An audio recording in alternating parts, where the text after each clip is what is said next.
Hey everybody, this is Tim Hart, branch manager of Van Dyke Mortgage. Welcome to an episode of the Heartbeat Show podcast. Today, I got my buddy, Dan Koehler, Security Systems Plus is with us. Easy for you to say. Dan Koehler with Security Systems Plus. How you doing today, Dan?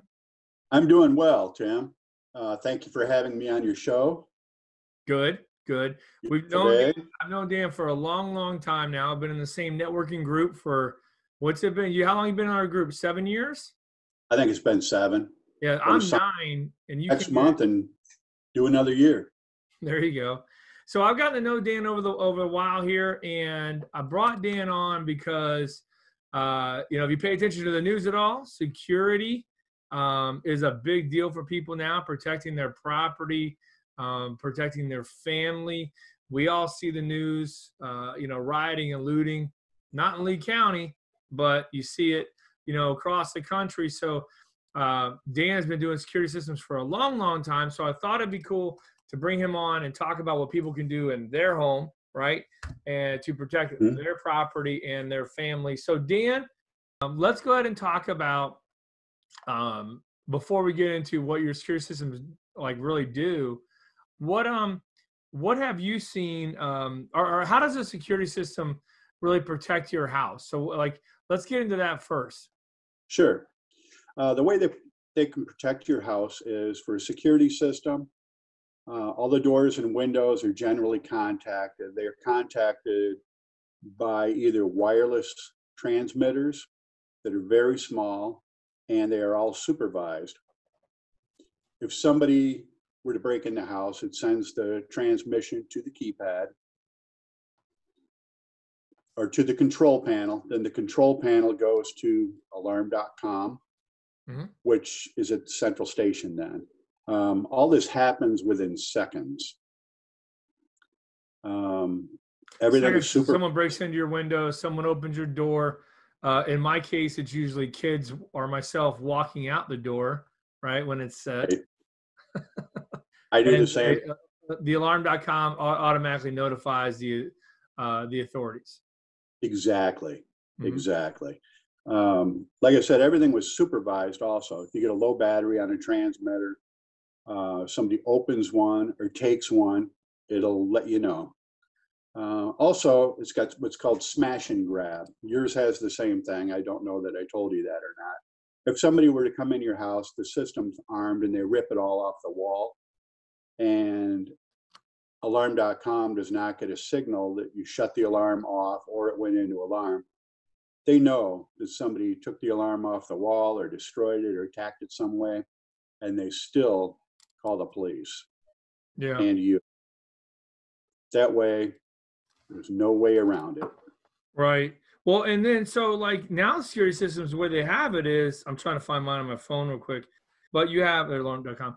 So you have it where you push button at your house, but there's been so many times where I'll leave my house and realize, oh, I forgot to, set my alarm. And all I do is pull right up on my phone, boom, Exactly. One button, and it resets my alarm. Same with if I got to turn it off. If I forget, hey, I got so-and-so going over there to do something, they have a key, I can use my alarm pad for that now, or my phone for that. You can put a temporary code in as well from your telephone or your computer or your iPad, and make it so that a serviceman can go over there, turn your alarm off. You can even use your electric lock, put a code in there for him. It's very simple. It takes seconds. And then that way, when he does go in there, you get a notification that he turned the alarm off, and it would be a one-time code.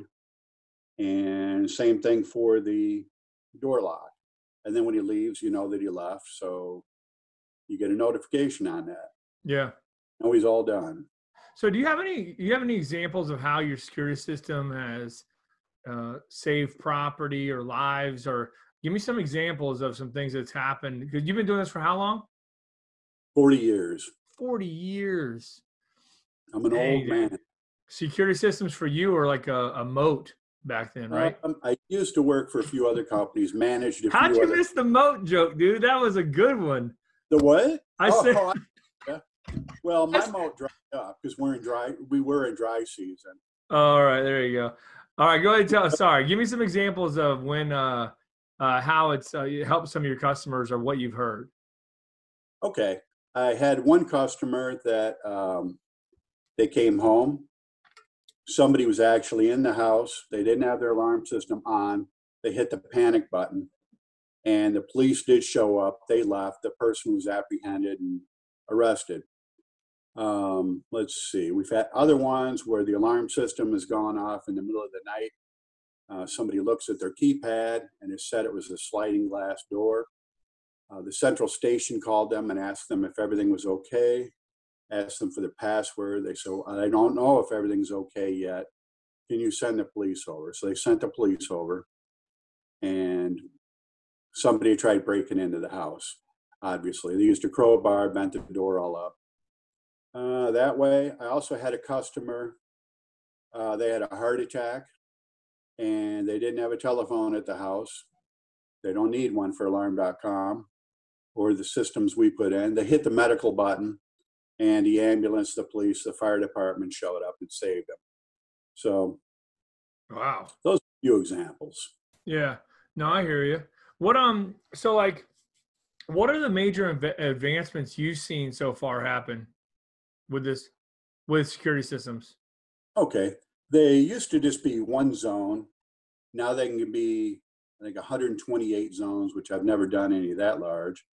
When you say zone, like front door is a zone, kitchen window is a zone, right? Exactly. Okay. Exactly. They've changed to where a lot of them are wireless now. The one that I use is a hybrid system. It can be wireless or hardwired or both. Everything is supervised. Like I said, if it has a low battery, it'll let you know. If it's open, if it quits transmitting. These are not prone to lightning either, which is nice advantage over the hardwired ones. Lightning comes in a lot of times through a telephone line and then kind of exits through all your switches and destroys all the system then. The wire-free systems with the radio and the alarm.com hooked to them, the only wire that's hooked to the system then is the power wire. So if you've got lightning protection on your house, or we put it on the alarm panel, it's not going to get hit. I used to go all the time, do service calls right after lightning, and I probably do 3 a week. Now I do maybe 2 a year. Oh, really? That big of a difference? Yeah, huge difference. Huh. So, side note, do security systems, and maybe you can't answer the exact number, do security systems help with your homeowner's insurance? They definitely do, especially if you have smoke detectors in the house that are monitored. The insurance company will generally give you anywhere between 8 and 15%. Whichever insurance company you have, I would recommend Connie Galuski. Hey, shout out, Connie. She's real good. She'll work with you. She'll find you the good plan, and she'll let you know about the discount. The smoke detectors we use are supervised as well. They look a lot nicer than the original ones you have in your house. And when they detect smoke, they talk to the panel. The panel calls the central station, and it goes from there. Gotcha. Okay. I would like to know, curious, what does the future of security systems look like? What do you see coming? I just can't think of anything more than they're going to have on it. They're trying to make it so anything that has a remote control to it, you can put on your alarm system, on your choices for the app. You don't want your television remote on there, of course, but you can actually have like a coffee maker hooked up to it, lighting. As far as the future goes, I don't know, maybe they'll have a little chip in your eye and you just look at it. You never know. I'm imagining like outside perimeter laser setup where someone trips it, the guns come out of the roof, the turret points down and blasting away. I did put something pretty cool in a customer's house. It was tear gas canister that when the alarm system went, and after it went for 3 minutes, the sound, it didn't only call the police before it happened, but if the person did not shut off the alarm system, this canister would fall down on it looked like a giant hypodermic needle inside the unit, and it would just be a mist of the tear gas. It's the only one I ever put in like that, and the guy did trip it, and he left the house. That's when it tripped, and his cat was just freaking out from it. So he never put a new canister in it. He set it up where his alarm went off that Yep. a tear gas can would drop, and the dude did it on accident. Yep. And but his cat, did his cat die? No, it just it was pretty shook up about the whole thing though, and the police couldn't even go in the house after that. They had to wait for it to air out. Freaking cat got PTSD. Oh, I'm telling you what, yeah, big time. And they already our dogs during 4th of July. Yeah. Hey, so another question for you, buddy. What would you advise that person out there that maybe is watching this right now that can't afford, a security system or putting it in? What would you advise them to do besides locking their doors? Would you advise them to do to protect their property? Okay, there is a device that they can get to put on the door. It looks similar to a piece of angle iron, and that device goes on the door and on the frame itself. I do not install them or put them in. You would probably have to have a locksmith do it. And the way it works is there's no room then for a screwdriver or anything to get into the latch of that or the deadbolt. Everybody should check their deadbolt. Make sure that when you turn the deadbolt, you can hear it kind of click and then fall over and click again. If it does not do that, you'll understand what I'm talking about. You open the door, unlock it, open the door, and then just turn it almost to when you feel that thing flop over. And you'll see that you can push it back in with your finger then. But if it's in all the way, you can't do that. It can be opened with a small screwdriver or anything like that. Any type of a tool, if it is not going in all the way. If it's not going in all the way, they need to chisel or drill the hole deeper that it goes into. Another thing they can use is called burglar bars. They're not actual bars.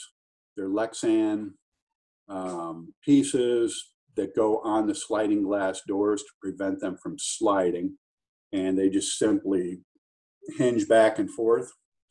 Those are nice, but there's really nothing like a security system, because either way, somebody break the glass, come in, there's no motion detector. We do have cameras that somebody could put in their living room that has an SD card in it, which is nice. We do have alarm.com just has freestanding cameras as well that aren't too outrageously priced.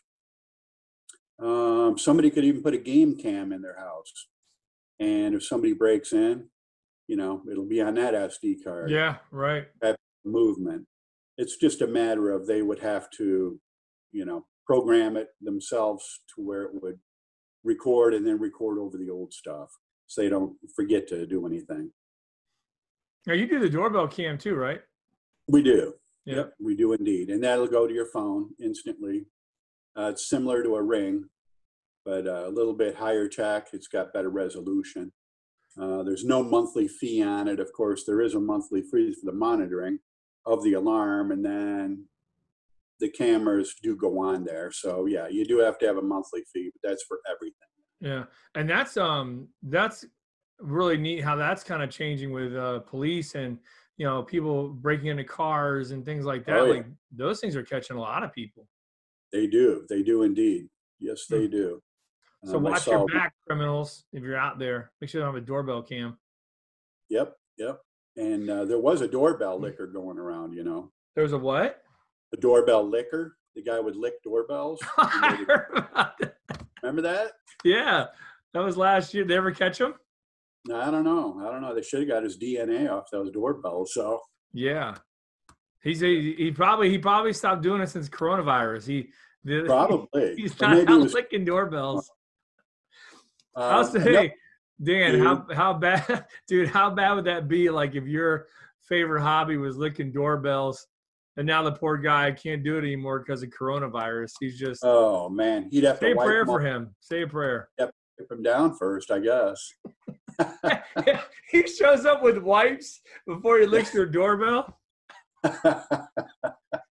That would be crazy, wouldn't it? Uh, That would be crazy. all right, man. Hey, what else? Do you got anything else you want to make sure people know about besides your contact info? There's a few different video surveillance systems we do. Okay. There's the alarm.com, and then there is the IC Real Time we use. IC Real Time has cameras such as this that we put in. They're dome camera. This piece comes off. It's a piece of protective stuff. I don't want to pull that up. And they're IP cameras. They're all hardwired. They get the power through the power over Ethernet, which is PoE. And the resolution on these cameras is better than HD. They can go 4K. We've even had one that'll go 8K. Don't know what you're going to play that one on, but they will. Like I said, the pictures are excellent. And I'm going to give you some examples when we're done here. Yeah, we'll put them up for everybody. So they got them. Dan, hey, I know you talk about it at BNI a lot. You have a referral program for current customers. You want to tell us about that? Sure do. We'll give you a crisp new $100 bill every time we get a referral. And it's got to be a good referral where somebody actually buys something from us. And they can contact me like this as well. Okay. And the $100, you get it within a week. They have to be a customer of yours and then refer you someone that you close and they get a $100 bill. Correct. And they can either give the $100 to the person they referred, or they can have the $100 themselves. So if you're giving I'm a current customer, you're giving $100 out as a referral fee to your current customers. So let's take the $100 you would give someone or give me, and let's offer it to anyone watching this video right now. If they want a security system, will you give them a $100 discount just because they're watching me and you talk about security systems? Sure, we can do that. They just have to mention Tim Hart or Van Dyke Mortgage or Heartbeat Show or whatever. Yep. All right. Good deal, Dan. $100, you guys. If you need one, call them now. Well, thank you, Tim, for forfeiting your $100 this time around. Anything to help the people, Dan. I'm a man of the people, I just got to spread the love. So that's good. Good offer. Cool. All right, Dan, we'll appreciate you being with us today. If I can help you guys out with anything to do with mortgages, that's what I do for a living. Please call me, 239-437-4278. There are low down payment options for people. Rates are extremely low. Please call me anytime I can help on a purchase or a refinance. And don't forget, make sure you subscribe to the podcast, like the YouTube page, Facebook page, wherever you're watching us today. Appreciate it. Share it with someone you know if they are a new homeowner, or maybe they just enjoy security systems or technology. Dan, thanks again, sir. Appreciate you being with us, buddy. Thanks for having me, Tim, and you have a great day. You too, buddy. Take care, everybody. Thanks for watching. Bye-bye.